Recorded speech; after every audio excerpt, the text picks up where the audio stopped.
The Gifts of Asti by Andre Norton. Writing as Andrew North. Performed by Paul Lawley-Jones. Even here, on the black terrace before the forgotten mountain retreat of Asti, it was possible to smell the dank stench of burning Memphir, to imagine that the dawn wind bore upward from the pillaged city the faint, tortured cries of those whom the barbarians of Clem hunted to their prolonged death. Indeed, it was time to leave. Vata, last of the virgin maidens of Asti, shivered. The scaled and wattled creature who crouched beside her thigh turned his reptilian head so that the golden eyes met the aquamarine ones set slantingly at a faintly provocative angle in her smooth, ivory face. "We go?" She nodded in answer to that unvoiced question Lur had sent into her brain, and turned toward the dark cavern which was the mouth of Asti's last dwelling-place. Once, more than 1,000 years before, when the walls of Memphir were young, Asti had lived among men below. But in the richness and softness which was trading Memphir, empire of empires, Asti found no place. So he and those who served him had withdrawn to this mountain outcrop. And she, Vata, was the last, the very last to bow knee at Asti's shrine and raise her voice in the dawn hymn. For Lur, as were all his race, was mute. Even the loot of Memphir would not sate the shaggy-headed warriors who had stormed her gates this day. The stairway to Asti's temple was plain enough to see, and there would be those to essay the steep climb, hoping to find a treasure which did not exist. For Asti was an austere god, delighting in plain walls and bare altars. His last priest had lain in the grave niches these 3 years. There would be none to hold that gate against the intruders. Vata passed between tall, uncarved pillars, Lur padding beside her, his spine mane erect, the talons on his forefeet clicking on the stone in steady rhythm.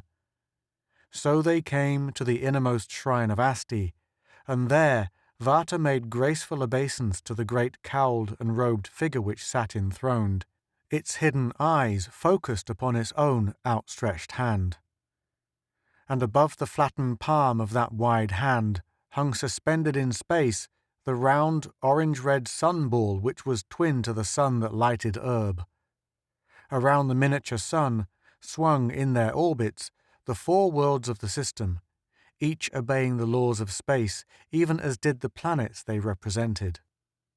"Memphir has fallen." Vata's voice sounded rusty in her own ears. She had spoken so seldom during the last lonely months. "Evil has risen to overwhelm our world, even as it was prophesied in your revelations, O ruler of worlds and maker of destiny. Therefore, obeying the order given of old, I would depart from this, thy house. Suffer me now to fulfill the law."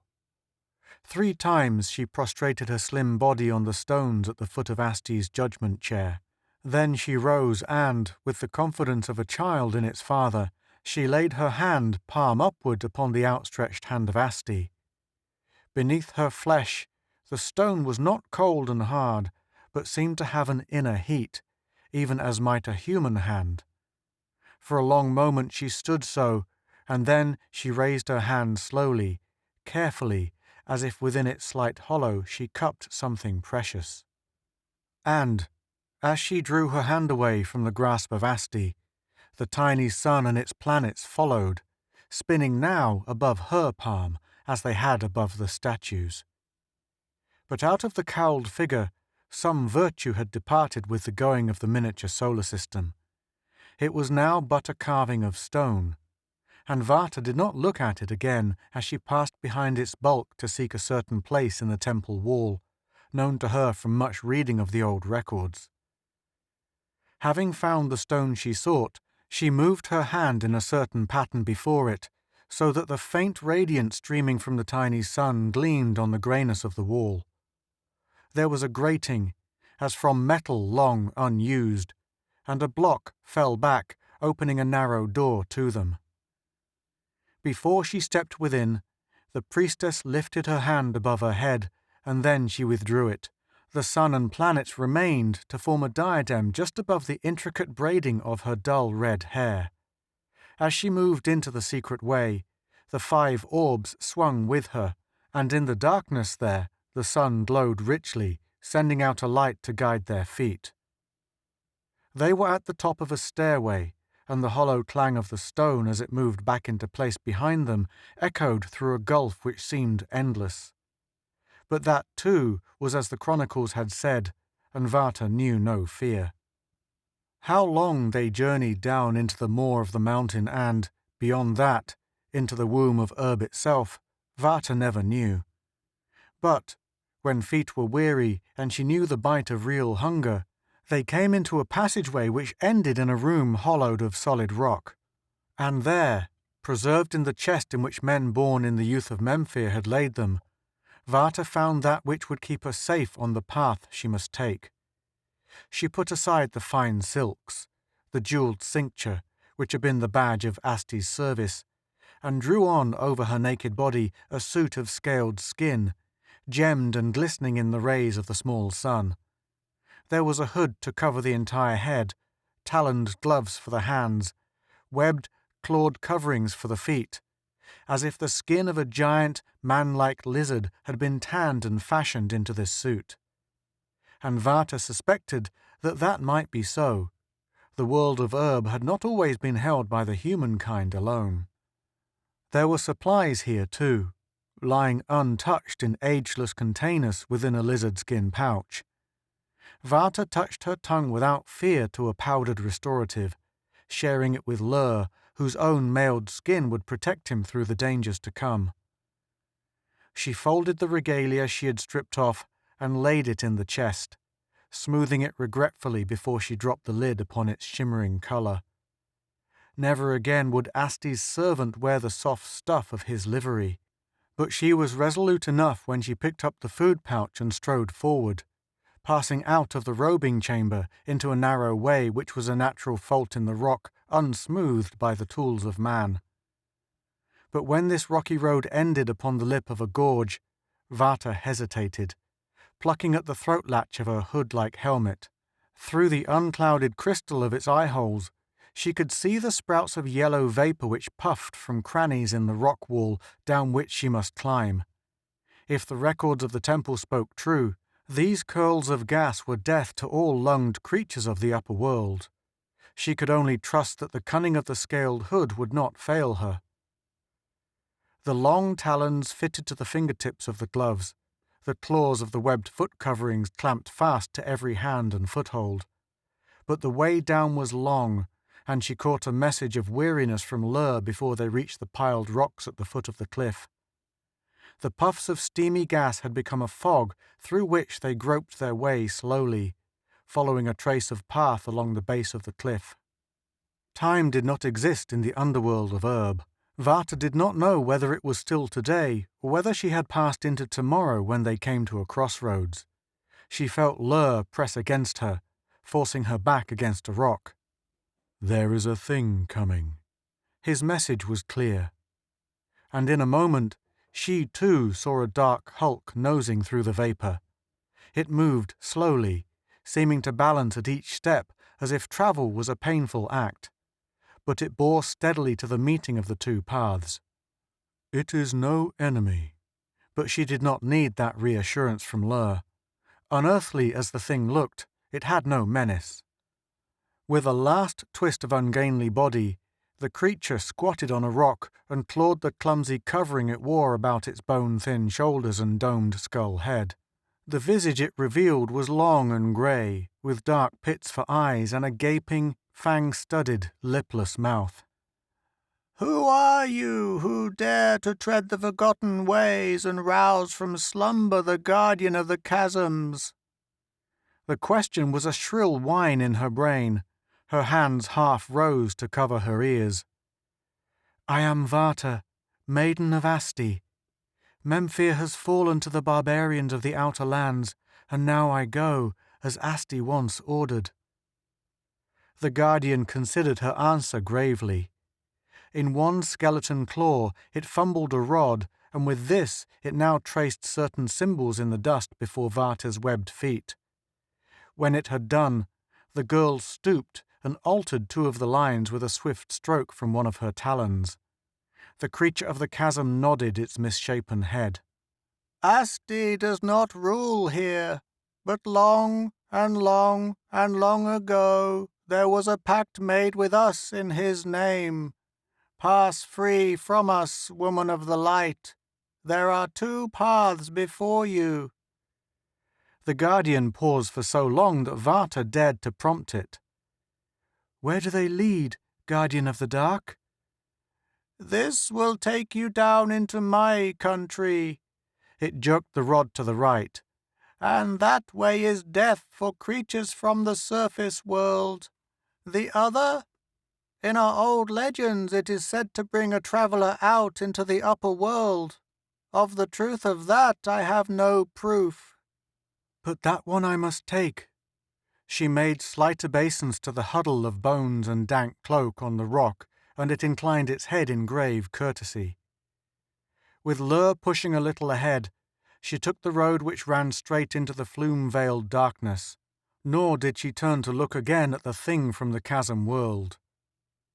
They began to climb again, across slimed rock where there were evil trails of other things which lived in this haunted darkness. But the son of Asti lighted their way, and perhaps some virtue in the rays from it kept away the makers of such trails. When they pulled themselves up onto a wide ledge, the talons on Varta's gloves were worn to splintered stubs, and there was a bright girdle of pain about her aching body. Lur lay panting beside her, his red forked tongue protruding from his foam-ringed mouth.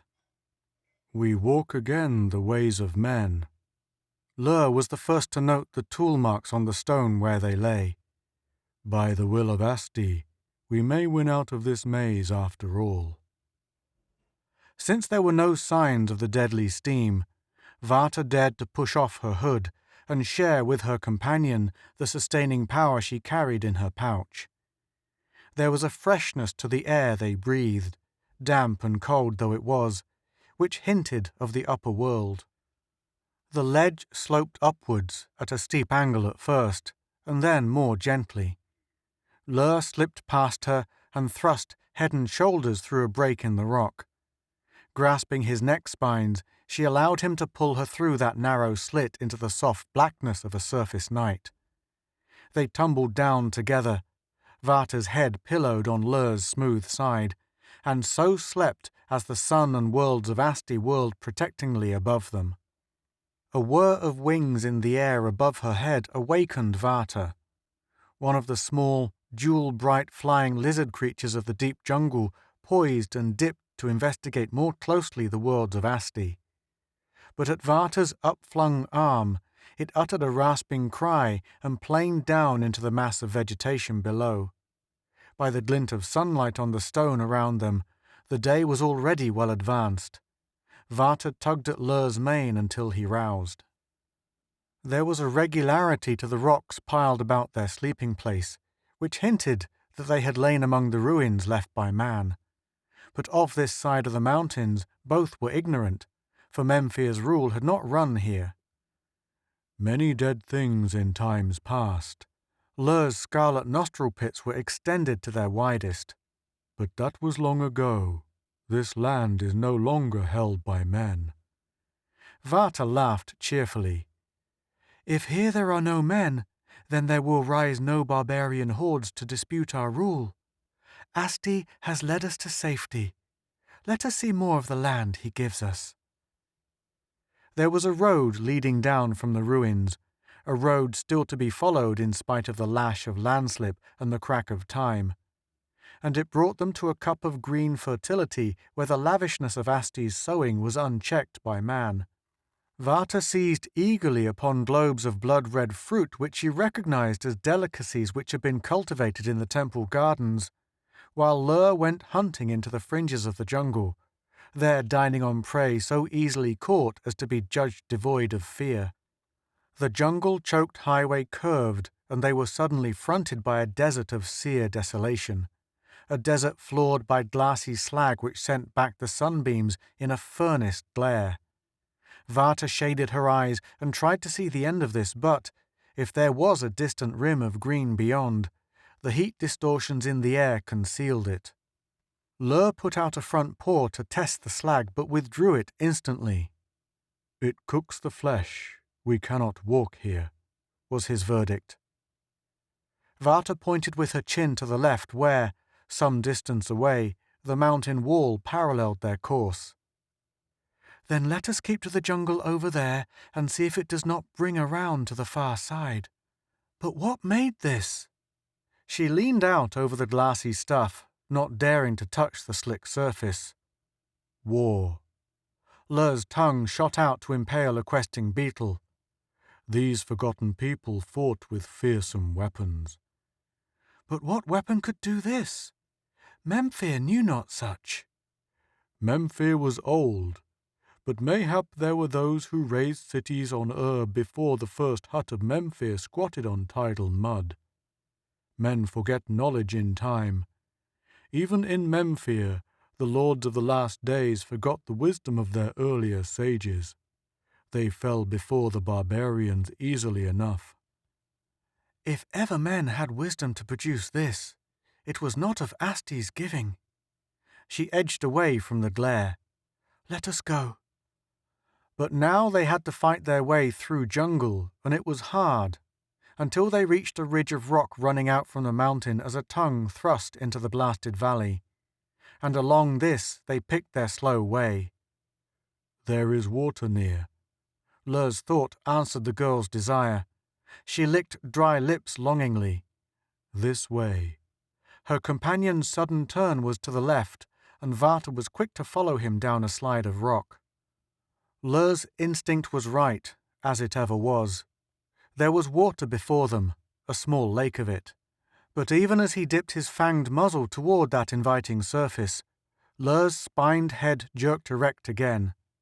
Vata snatched back the hand she had put out, staring at Lur's strange actions. His nostrils expanded to their widest, his long neck outstretched. He was swinging his head back and forth across the limpid shallows. "What is it?" "This is no water such as we know," the scaled one answered flatly. "It has life within it." Vata laughed. "Fish, water snakes, your own distant kin, Lur. It is the scent of them which you catch." "No, it is the water itself which lives, and yet does not live." His thought trailed away from her as he struggled with some problem. No human brain could follow his unless he willed it so. Vata squatted back on her heels and began to look at the water and then at the banks with more care. For the first time she noted the odd patches of brilliant color which floated just below the surface of the liquid. Blue, green, yellow, crimson, they drifted slowly with the tiny waves which lapped the shore. But they were not alive, she was almost sure of that. They appeared more a part of the water itself. Watching the voyage of one patch of green, she caught sight of the branch. It was a drooping shoot of the turbie, the same tree vine which produced the fruit she had relished less than an hour before. Above the water dangled a cluster of the fruit, dead ripe, with the sweet pulp stretching its skin. But below the surface of the water, Vata's breath hissed between her teeth, and Lur's head snapped around as he caught her thought. The branch below the water bore a perfect circle of green flowers close to its tip, the flowers which the turbie had borne naturally 7 months before, and which should, long ago, have turned into just such sweetness as hung above. With Lur at her heels, the girl edged around to pull cautiously at the branch. It yielded at once to her touch, swinging its tip out of the lake. She sniffed. There was a languid perfume in the air, the perfume of the blooming turbie. She examined the flowers closely. To all appearances, they were perfect and natural. "It preserves." Lur settled back on his haunches and waved one front paw at the quiet water. "What goes into it remains as it was just at the moment of entrance. But if this is 7 months old— It may be 7 years old, corrected Ler. How can you tell when that branch first dipped into the lake? Yet the flowers do not fade even when withdrawn from the water. This is indeed a mystery. Of which I would know more. Vata dropped the turbie and started on around the edge of the lake. Twice more they found similar evidence of preservation in flower or leaf, wherever it was covered by the opaline water. The lake itself was a long and narrow slash with one end cutting into the desert of glass, while the other wet the foot of the mountain. And it was there, on the slope of the mountain, that they found the greatest wonder of all, Ler scenting it before they sighted the remains among the stones. Man-made, he cautioned, but very, very old. And truly, the wreckage they came upon must have been old, perhaps even older than Memphir, for the part which rested above the water was almost gone, rusty red stains on the rocks outlining where it had lain. But under the water was a smooth silver hull, shining and untouched by the years. Vata laid her hand upon a ruddy scrap between two rocks, and it became a drift of powdery dust. And yet, there a few feet below was strong metal. Ler padded along the scrap of shore, surveying the thing. It was a machine in which men travelled. His thoughts arose to her.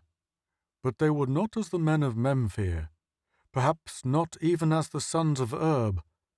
Not as the sons of Erb? Her astonishment broke into open speech. Ler's neck twisted as he looked up at her. Did the men of Erb, even in the old chronicles, fight with weapons such as would make a desert of glass? There are other worlds than Erb. Mayhap this strange thing was a sky ship from such a world. All things are possible by the will of Asti. Vata nodded. All things are possible by the will of Asti, she repeated. But Ler, her eyes were round with wonder. Perhaps it is Asti's will which brought us here to find this marvel. Perhaps he has some use for us and it. At least we may discover what lies within it. Ler had his own share of curiosity. How? The two of us could not draw that out of the water. No, but we can enter into it. Vata fingered the folds of the hood on her shoulders. She knew what Ler meant. The suit which had protected her in the underworld was impervious to everything outside its surface, or to every substance its makers knew, just as Ler's own hide made his flesh impenetrable.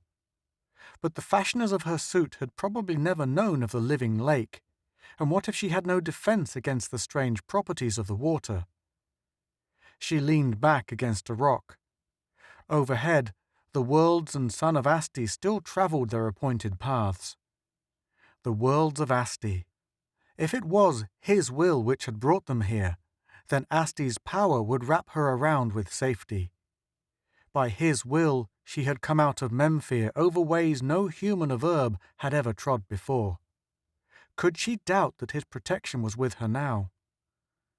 It only took a moment to make secure the webbed shoes, to pull on and fasten the hood, to tighten the buckles of her gloves. Then she crept forward, shuddering as the water rose about her ankles. But Ler pushed on before her, his head disappearing fearlessly under the surface as he crawled through the jagged opening in the ship below. Smashed engines which had no meaning in her eyes occupied most of the broken section of the wreck. None of the metal showed any deterioration beyond that which had occurred at the time of the crash. Under her exploring hands it was firm and whole. Ler was pulling at a small door, half hidden by a mass of twisted wires and plates, and, just as Vata crawled around this obstacle to join him, the barrier gave way, allowing them to squeeze through into what had once been the living quarters of the ship. Vata recognized seats, a table, and other bits of strictly utilitarian furniture. But of those who had once been at home there remained no trace.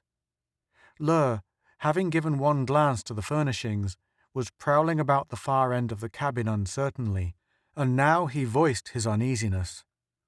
"There is something beyond, something which once had life." Vata crowded up to him. To her eyes, the wall seemed without line of an opening, and yet Lur was running his broad front paws over it carefully, now and then throwing his weight against the smooth surface. "There is no door," she pointed out doubtfully. "No door. Ah, here."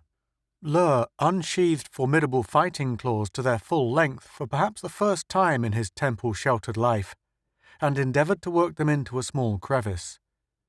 The muscles of his forelegs and quarters stood out in sharp relief under his scales. His fangs were bare as his lips snapped back with effort. Something gave.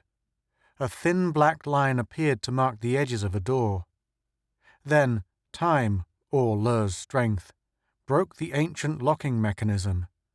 The door gave so suddenly that they were both sent hurtling backward, and Lur's breath burst from him in a huge bubble. The sealed compartment was hardly more than a cupboard, but it was full. Spread-eagled against the wall was a four-limbed creature whose form was so smothered in a bulky suit that Vata could only guess that it was akin in shape to her own. Hoops of metal locked it firmly to the wall, but the head had fallen forward so that the faceplate in the helmet was hidden. Slowly, the girl breasted the water which filled the cabin and reached her hands toward the bowed helmet of the prisoner. Gingerly, her blunted talons scraping across metal, she pulled it up to her eye level. The eyes of that which stood within the suit were closed, as if in sleep, but there was a warm, healthy tint to the bronze skin, so different in shade to her own pallid colouring. For the rest, the prisoner had the two eyes, the centred nose, the properly shaped mouth which were common to the men of Erb. Hair grew on his head, black and thick, and there was a faint shadow of beard on his jawline. "This is a man." Her thought reached Lur. "Why not? Did you expect a serpent? It is a pity he is dead." Vata felt a rich, warm tide rising in her throat to answer that teasing half-question. There were times when Lur's thought-reading was annoying. He had risen to his hind legs so that he too could look into the shell which held their find. "Yes, a pity," he repeated. "But—" A vision of the Turby flowers swept through her mind. Had Lur suggested it, or had that wild thought been hers alone? Only, this ship was so old, so very old. Lur's red tongue flicked. "It can do no harm to try," he suggested slyly, and set his claws into the hoop holding the captive's right wrist, testing its strength. "But the metal on the shore, it crumpled into powder at my touch," she protested. "What if we carry him out only to have... Her mind shuddered away from the picture which followed. "Did the Turby blossom fade when pulled out?" countered Lur. "There is a secret to these fastenings." He pulled and pried impatiently. Vata tried to help, but even their united strength was useless against the force which held the loops in place. Breathless, the girl slumped back against the wall of the cabin while Lur settled down on his haunches. One of the odd patches of colour drifted by, its vivid scarlet like a jewel spiralling lazily upward. Vata's eyes followed its drift, and so were guided to what she had forgotten, the worlds of Asti. Asti! Lur was looking up too. The power of Asti. Vata's hand went up, rested for a moment under the sun, and then drew it down, carefully, slowly, as she had in Memphia's temple. Then she stepped towards the captive. Within her hood, a beaded line of moisture outlined her lips. A pulse thundered on her temple. This was a fearsome thing to try. She held the sun on a line with one of the wrist bonds. She must avoid the flesh it imprisoned, for Asti's power could kill. From the sun there shot an orange-red beam to strike full upon the metal. A thin line of red crept across the smooth hoop, crept and widened. Vata raised her hand, sending the sun spinning up, and Lur's claws pulled on the metal.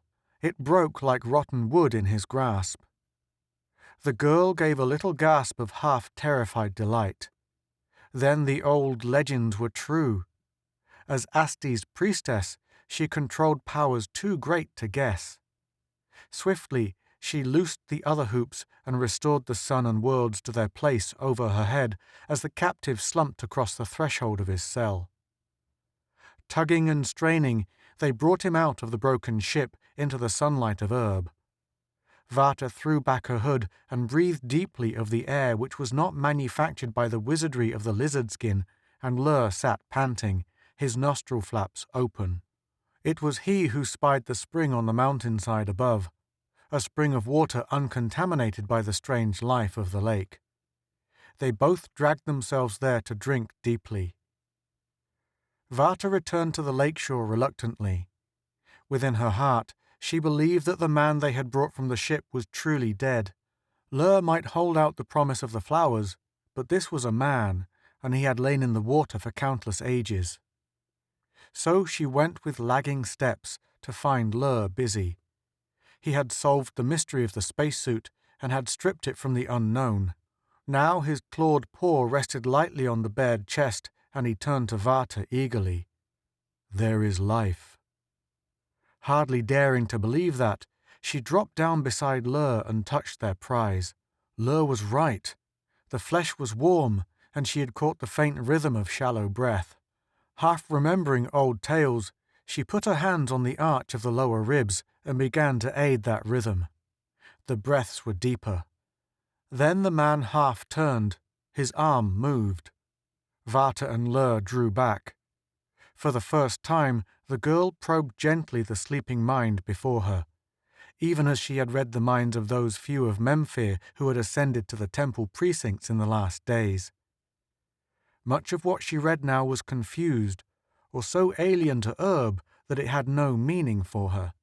But she saw a great city plunged into flaming death in an instant, and felt the horror and remorse of the man at her feet because of his own part in that act. The horror and remorse which had led him to open rebellion and so to his imprisonment. There was a last dark and frightening memory of a door closing on light and hope. The spaceman moaned softly and hunched his shoulders as if he struggled vainly to tear loose from bonds. "He thinks that he is still prisoner," observed Lur. "For him, life begins at the very point it ended, even as it did for the Turby flowers. See, now he awakens." The eyelids rose slowly, as if the man hated to see what he must look upon. Then, as he sighted Vata and Lur, his eyes went wide. He pulled himself up and looked dazedly around, striking out wildly with his fists. Catching sight of the clumsy suit Lur had taken away from him, he pulled at it, looking at the two before him as if he feared some attack. Vata turned to Lur for help. She might read minds and use the wordless speech of Lur, but his people knew the art of such communication long before the first priest of Asti had stumbled upon their secret.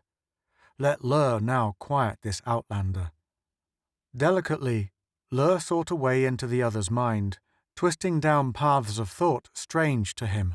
Even Vata could not follow the subtle waves sent forth in the quick examination and reconnoitering, nor could she understand all of the conversation which resulted.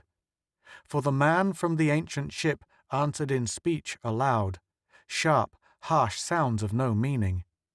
It was only after repeated instruction from Lur that he began to frame his messages in his head, clumsily and disconnectedly. Pictures of another world, another solar system, began to grow more clear as the spaceman became more at home in the new way of communication. He was one of a race who had come to Urb from beyond the stars and discovered it a world without human life. So they had established colonies and built great cities, far different from Memphir, and had lived in peace for centuries of their own time. Then, on the faraway planet of their birth, there had begun a great war, a war which brought flaming death to all that world. The survivors of a last battle in outer space had fled to the colonies on Erb. But among this handful were men driven mad by the death of their world, and these had blasted the cities of Erb, saying that their kind must be wiped out. The man they had rescued had turned against one such maddened leader and had been imprisoned just before an attack upon the largest of the colony's cities. After that, he remembered nothing. Vata stopped trying to follow the conversation. Lur was only explaining now how they had found the spaceman and brought him out of the wrecked ship. No human on Erb, this one had said, and yet were there not her own people, the ones who had built Memphir? And what of the barbarians who, ruthless and cruel as they seemed by the standards of Memphir, were indeed men? Whence had they come then, the men of Memphir and the ancestors of the barbarian hordes? Her hands touched the scaled skin of the suit she still wore and then rubbed across her own smooth flesh. Could one have come from the other? Was she of the blood and heritage of Lur? Not so. Lur's mind, as quick as his flickering tongue, had caught that panic-born thought. You are of the blood of this space wanderer. Men from the Riven colonies must have escaped to safety.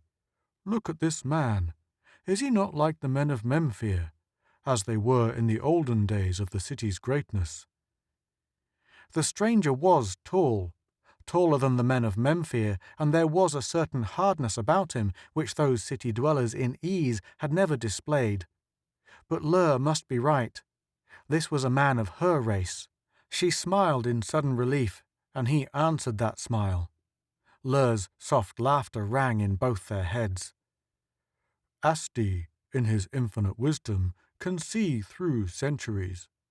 Memphir has fallen because of its softness and the evil-doing of its people, and the barbarians will now have their way with the lands of the north.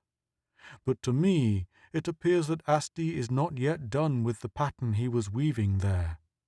To each of you he granted a second life. Do not disdain the gifts of Asti, daughter of Erb. Again, Vata felt the warm tide of blood rise in her cheeks, but she no longer smiled. Instead, she regarded the outlander speculatively. Not even a maiden of the temple could withstand the commands of the All-Highest. Gifts from the hand of Asti dared not be thrown away. Above the puzzlement of the stranger, she heard the chuckling of Lur. You have been listening to The Gifts of Asti by Andre Norton, writing as Andrew North. Performed by Paul Lawley Jones.